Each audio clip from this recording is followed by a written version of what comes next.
Not to say that America does it better, but America does it better. Hey guys, I'm Eric. And I'm Grace. We're the Wandering Ravens. And we're an American couple with a deep love for all things UK. We make videos about the UK once a week, so if you like British culture content, make sure you subscribe. Now, today we're gonna be doing something fun. We are going to be going through a list of tweets from a gal named Jessica Rose, who has been living in the UK for a grand old decade and has celebrated by sending out a little tweet storm. Tweet storm?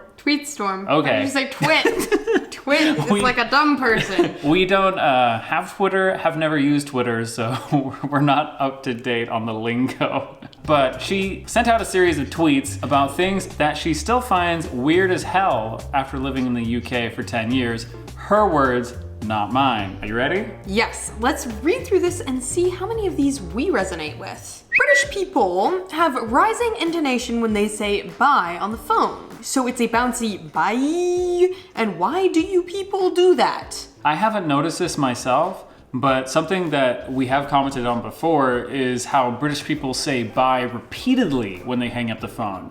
So whereas here in the States, if I'm on the phone with a pal or a coworker or something, I might be like, hey, how's it going? Yeah, all right, great. Talk to you later, bye. I say bye once. Yeah, it's like bye down. But in the UK, Brits tend to go, all right, bye, bye. Yeah, I'll talk to you later. Bye-bye, bye, bye-bye, bye, bye. Oh my gosh. No. That reminds me of that comedy bit from Mickey Flanagan. I think he says that British people do this and he's like, yep, bye. Bye-bye, bye-bye, bye-bye. Bye-bye, bye-bye, bye-bye, bye-bye. Bye. Bye. Bye-bye. You're joking, really? I think this also happens when people are leaving. Like if you're meeting a British person in person and then it's time to say goodbye, when they say, right, I'm off, that commences a series of goodbyes. That usually last a really long time. Yeah.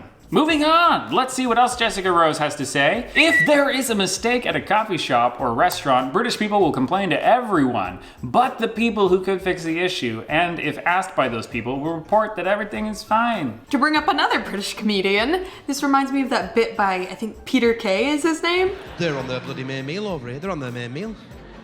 We've only just got our starter. They come in after us and they're on their main meal. Everything all right? Absolutely fantastic. Really, thank you. When people, are you okay? He heard a noise. Okay. Come here. Hey, Riley, come here. There's construction going on in the unit below us, and so he's a little bit startled by all the hammers. Oh no, now he's on the counter. This is where we put our food! Exactly. Oh man, Grace is really tuning into her Asian roots here.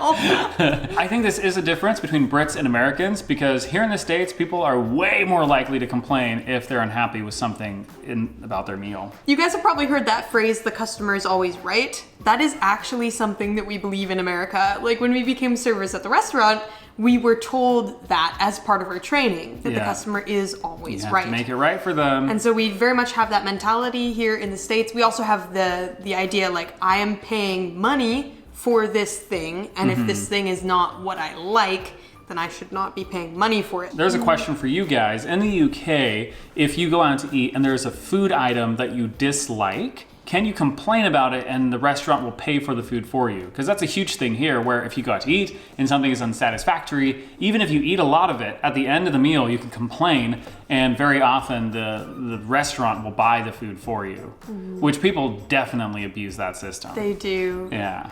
90% of all public conflicts here are queue related. The other more serious 10% are about football or having the right shoes to get into a club. I don't understand the last reference, the right shoes to get into a club. We have never been inside of a British club. But 90% of public conflicts being about queues, that would actually, that really depends on where in the UK you are, because there are great swaths of British territory in which you're not really supposed to say anything if anyone cuts you in the queue. You just tut. Yeah, so how would a conflict arise out of just simply standing there and tutting with displeasure? Maybe that's a British conflict. On getting off a bus, saying thank you to the driver is optional until the person leaving in front of you says thank you. Then you are legally required to say it, and so is everyone behind you. I do feel that pressure. Like whenever I was in the UK and I got off a bus, if the person directly in front of me said thank you, then I was like, oh, I have to do it now. And it's so difficult to say those two words sometimes. Thank you. Yeah, especially if they were driving very erratically. I want to say other blank you words instead. Other two-word words. Other two-word phrases instead. People get full-on arguing mad about the order you assemble breakfast items, when you put the milk in when making tea, or what you put first on a scone. And it does not matter at all. I object. It matters. It matters very much. Question for you guys. Do people actually get upset about this, or is it more of just a meme? Because I get how it's kind of funny for people to take the piss out of each other for how they assemble food items, but do people actually get defensive about this? The only one I would say actually matters is the tea one. Like the scone one, knock yourself out. Like I do it a certain way. I think there is a correct way. Well, the queen does it the way you do it, apparently. Yeah, see, I am basically the queen. But I do agree with you that the milk one does matter because that does affect the taste of the tea. It does. Yeah, you don't put the milk in and then the bag and then the water. If you mention swans to a British person, they'll tell you swans will break your arm and nod knowingly. No other information will be forthcoming on the topic. What? I've never heard this before. They are very violent. Swans are? Yeah, they're a bit like geese. But I haven't heard a British person say this. The one thing I have heard a lot of British people say is how the Queen owns all the swans in the UK, which is actually incorrect. The Queen only owns some of the swans on the River Thames specifically, I believe. That's what I've heard. Old-fashioned candy shops here sell sweets with actively threatening names. Troch drops, acid drops, Army and Navy tablets. They all taste like sugared houseplants. What is a troch? Do I want to ask? We have a lot of old-fashioned candy shops here in the States as well, but I feel like 99% of their candy is just taffy. If you mention a weird dream or nightmare, Britishes will ask if you ate a lot of cheese before going to bed. I'd put this in the weird as hell category just because I've never heard an American comment on cheese influencing dreams. Have you heard someone say this? No, I'm going to experiment with this tonight. Another thing that stands out to me about this tweet is that Jessica uses the word Britishes, and I have literally never heard anyone say that before. Well, I'll turn this over to you guys. The word Britishes, is this another version of saying Brit or Brits? Maybe we need to start saying Britishes. Hey, Britishes. What's up, Britishes? We like Britishes, people. I don't know, that one doesn't sound quite right. No, it's not. Signing sincerely in an email means f off. Saying f off in a pub means I appreciate our friendship 98% of the time. And 2% of the time, it's a precursor to violence. Have you ever signed off an email with sincerely yours? No, but I have signed it with f off. Just kidding. I have signed an email off with sincerely, and now I'm thinking that was not a good choice. As long as it wasn't to a British person, you might get away with it. If you and another person are waiting to be served at a bar, you must each claim that the other person was next in line to be served when approached by staff. This process may involve several rounds of no, yous, and is resolved via unknown means.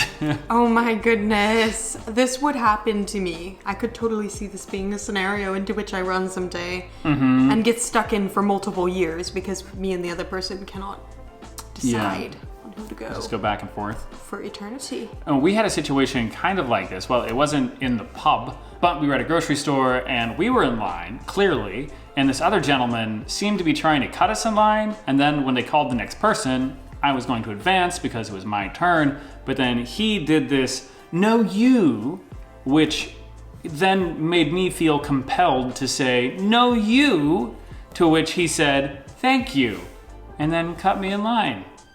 So, question for you guys, is this a trick that some callous British people do where they try to cut into the line by tricking someone else into no-youing them in front? It's like some weird sort of gaslighting that makes you feel really like bad. Exactly, it's gaslighting to get to the front of the queue. British beaches are often just banks of sharp stones by the water, and people here excitedly go to them on purpose. When you get there, you can buy disappointing candy sticks called rock, and seagulls will fight you. candy stick's called rock. Is that like you have the stick and then it's like, the crystals? We have that in the States too, rock Jessica.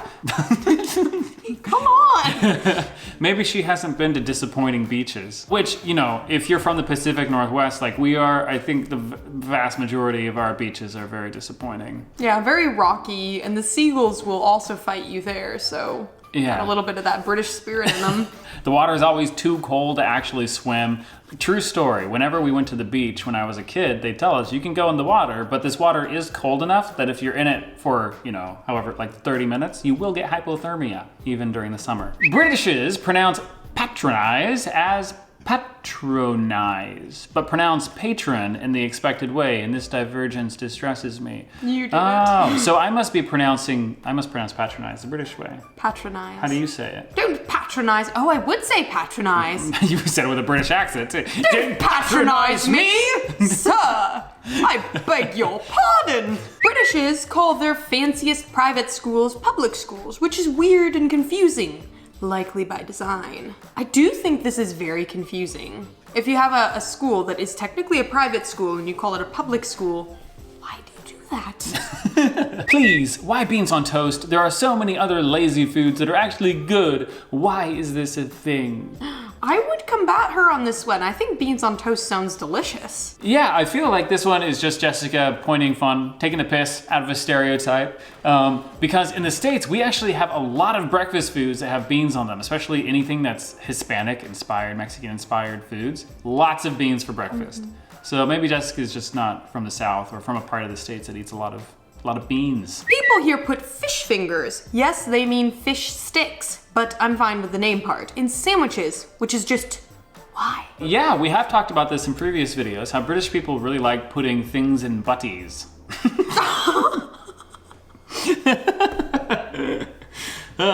Sandwiches is what we mean. Yes. Buddy is another word for sandwich in the UK, in case you're just joining us. Would you like to put your fish finger in my butty? Wait, do you call them chicken sticks or do you call them chicken fingers? Chickens don't have fingers. So, no, but she said, like, why in the UK do you call them fish fingers? Fish don't have fingers either. What the hell? Bathroom sink faucets in the UK often have two separate taps for the hot and cold water. Why?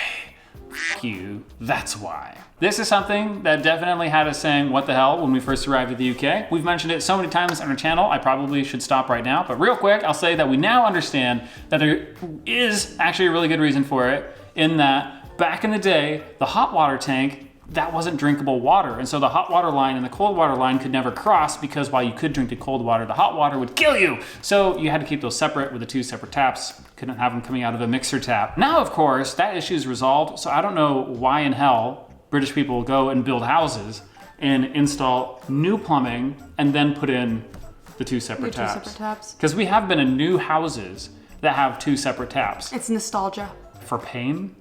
Yeah, some people are into that. It's like, well, what's your kink? Two separate taps. Oh God, I almost forgot. The round system for drinks. On its surface, it's a commonly used system where everyone takes turns buying drinks for everyone else in their group, but there are a million complex subtleties. Subtleties. But there are a million complex subtleties that make it confusing and delightful. Yes, whenever you go to a culture where drinks are done in rounds, that is just enough to make you not want to ever go drinking with anyone, because it's so complex to figure out how it works. I feel like it's just better for everyone to buy their own things. Not to say that America does it better, but America does it better.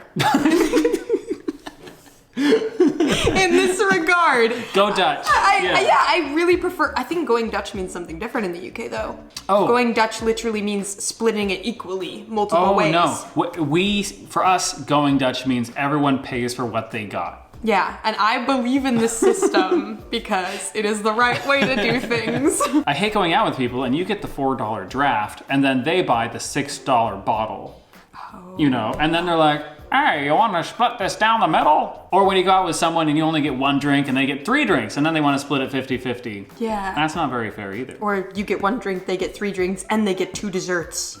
And then they want you to split it 50-50. Down the middle, yeah. It's like, no, No. That's not how fairness works in the real world! A huge thank you to our patron Tom for sharing this Twitter thread with us on our private Facebook group.